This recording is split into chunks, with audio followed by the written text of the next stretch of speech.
राधे राधे। मुझे नहीं पता इस वीडियो का क्या इंट्रोडक्शन दूँ, क्योंकि मैंने इसके पहले कभी भी राधा रानी जी का इतना अच्छा वर्णन किसी भी बुक में या कहीं भी नहीं सुना था। और मैं श्योर हूँ कि आप भी नेक्स्ट आवाज़ सुन के ऐसा ही फील करेंगे। दावा है मेरा। नेक्स्ट आवाज़ मेरी सोल फ्रेंड उज्ज्वला हेदुलकर जी की है, जिन्होंने अपना पूरा जीवन श्री कृष्ण के प्रेम में राधा रानी की भक्ति में बिताया है और बहुत गहन अध्ययन किया है शास्त्रों का। उनकी ज़ुबानी कुछ बातें सुनिए। नमस्ते शालिनी जी। तो आपकी काफ़ी दिन से इच्छा थी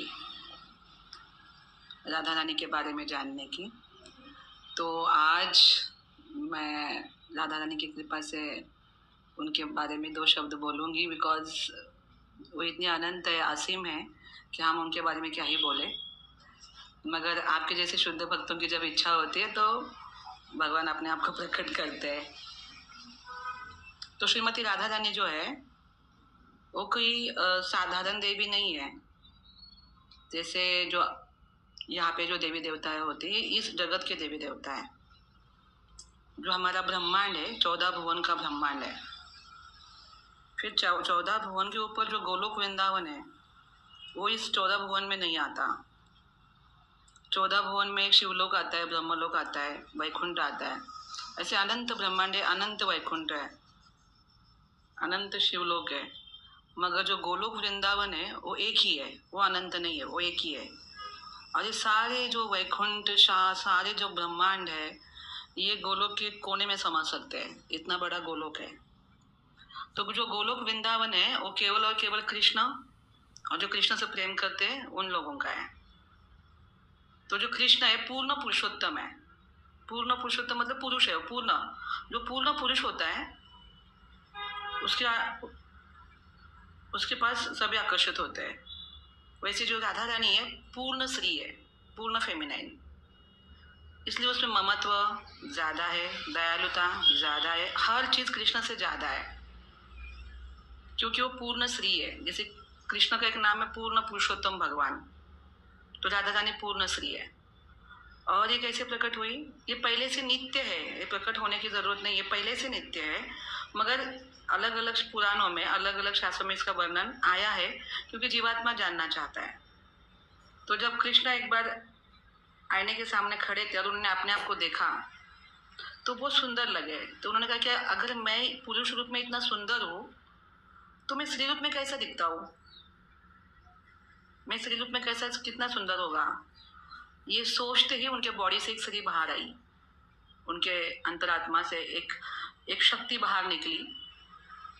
वो थी श्रीमती राधा रानी। जब कृष्ण ने उनको देखा तो वो इतने आकर्षित हो गए, बहुत आकर्षित हो गए हो। और उन्होंने कहा कि आप कौन हो? तो उन्होंने कहा कि मैं आप ही हूँ, आपकी स्त्री शक्ति हूँ। जैसे हर जीवात्मा के पास एक फेमिनाइन शक्ति होती है, मस्कुलाइन होता है बॉडी के अंदर, है ना। तो वैसे ही कृष्ण के जो मस्कुलाइन है वो स्वयं कृष्ण है, जो फेमिनाइन है एनर्जी कृष्ण की, वो राधा रानी है। अब कृष्ण कहते कि तुम्हारा नाम क्या है?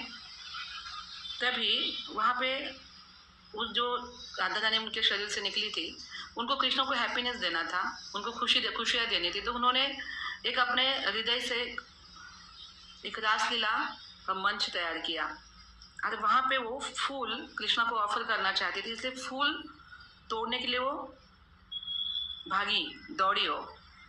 तो संस्कृत में धावम बोलते हैं उसको। रासलीला प्रकट की और रासलीला में फूल तोड़ने के लिए दौड़ी, तो उसको संस्कृत में धावम बोलते हैं। रासलीला, धावम मतलब वो फूल तोड़ने के लिए दौड़ी। इसका नाम पड़ा राधा, रासलीला में जो परफॉर्म करती है। तो राधा नाम उनका, इस तरह कृष्ण ने उनको पुकारा राधा। तो रा का बहुत सारा मीनिंग है और धा का भी बहुत सारा मीनिंग है, मगर कृष्ण के लिए राधा का मीनिंग है मेरी प्राण शक्ति। अगर कृष्ण को हैप्पीनेस देना है तो राधा नाम का रटना होता है। इसलिए संत साधु संत समाज क्या बोलते हैं कि राधा राधा रटो। क्यों? क्योंकि इससे कृष्ण खुश होता है। जो राधा है कृष्णा की आराधिता, सर्वश्रेष्ठ पूजिता, इसलिए उनका नाम राधा पड़ा।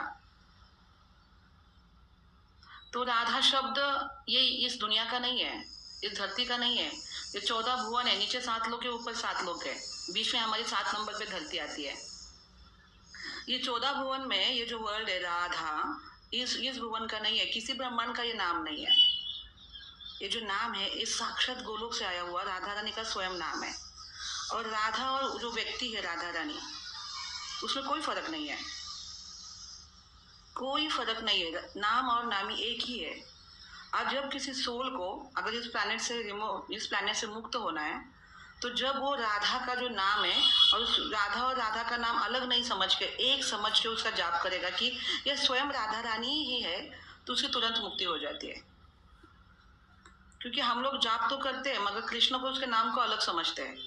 जिस दिन आप हमारे अंदर वो भावना आएगी कि नहीं, जो नाम और नामी एक ही है, मैं वो व्यक्ति अलग नहीं है।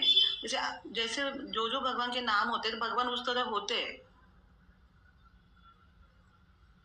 जैसे भगवान का नाम नारायण है तो चराचर में वास करते हैं, इसे नारायण नाम आयन हर जगह पे है। वो किसी का नाम अगर जैसे हमारी इस धरती पे किसी का नाम अमर है, मगर वो अमर नहीं होगा, वो कभी ना कभी मरेगा, है ना।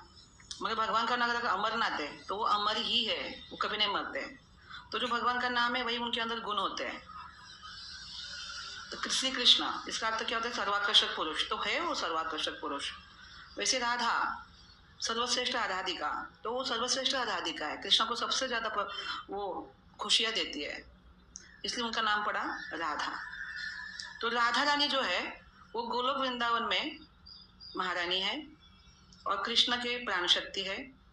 जब देवताओं ने कृष्ण को पूछा कि आपकी शक्ति हमें देखनी है, आपको प्राण शक्ति कहाँ से मिलती है, तो भगवान श्री कृष्ण ने राधा रानी को प्रकट किया, कहा कि ये जो है व्यक्ति, ये जो राधा रानी है, ये मेरी प्राण शक्ति है। जब भगवान शंकर जी को परब्रह्म का दर्शन करना था, तो नारद मुनि को उन्होंने पूछा कि परब्रह्म कौन है? परब्रह्म कृष्ण है ना। जैसे हम गुरु की व्याख्या करते हैं, गुरुर ब्रह्मा गुरुर विष्णु गुरुर देवो महेश्वरा। व्यास मुनि ने गुरु को इतना महान बताया। गुरु कौन है? गुरु ब्रह्मा है, गुरु विष्णु है, गुरु देवो महेश्वरा। गुरु साक्षात गुरु कौन है? महेश्वर भी है। फिर भी उनको सेटिस्फेक्शन नहीं हुआ, तीनों का उपमा दे दिया, तीनों देवों को जो सबसे बड़े हैं, फिर भी उनको गुरु का जो उच्च स्थान था उनको बताना था, सेटिस्फेक्शन नहीं हुआ। तो उन्होंने आगे कहा कि गुरु साक्षात परब्रह्म तस्मै श्री गुरुवे नमः। तो परब्रह्म का मतलब, क्योंकि परब्रह्म आगे उन्होंने वर्ड बोला है, ये तीनों तो उसमें नहीं आ रहे हैं, तो परब्रह्म का अर्थ होता है कृष्ण। गुरु साक्षात कृष्ण है, परब्रह्म है। तो शिव जी को इच्छा हुई कि मुझे परब्रह्म के दर्शन करने हैं, तो उन्होंने नारद मुनि को पूछा कि मुझे कैसे प्राप्त होंगे परब्रह्म। तो फिर नारद मुनि बोले ठीक है, आज मैं उनको आपका दर्शन करवाता हूँ।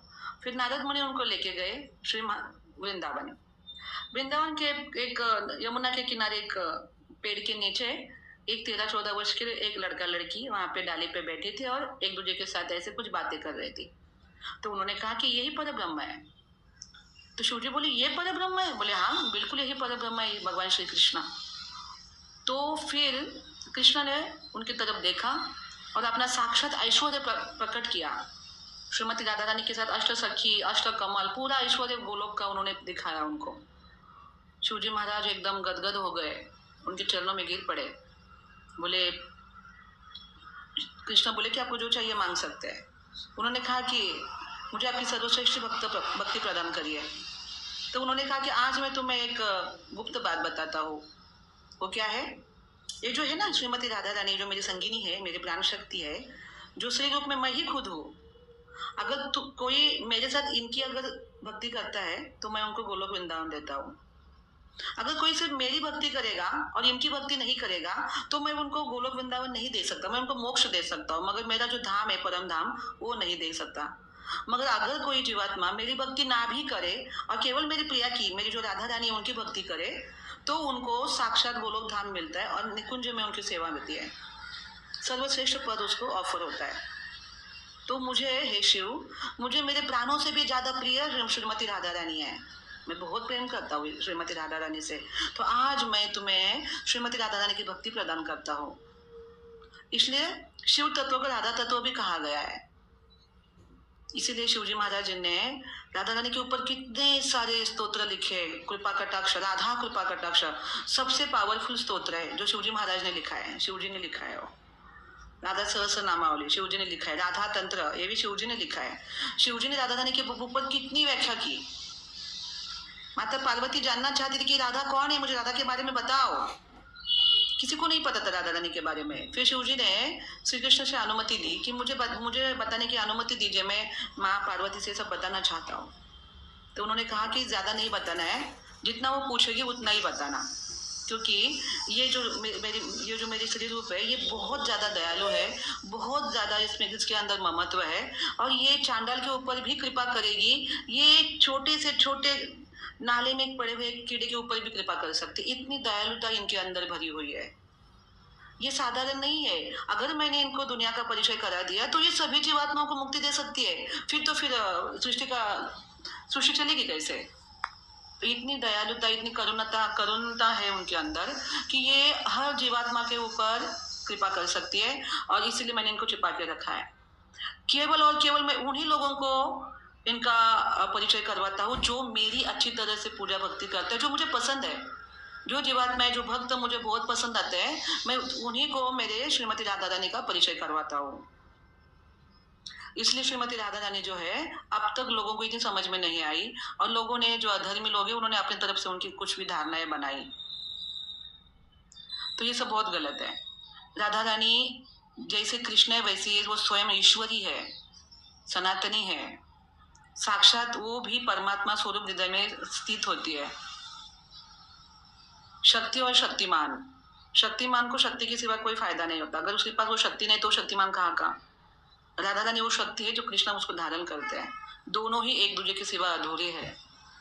राधा रानी स्वयं ईश्वरी है, स्वयं परमेश्वरी है, स्वयं भगवती है। सभी जो देवियां है वो राधा रानी के एक कला अंश से प्रकट हुई है।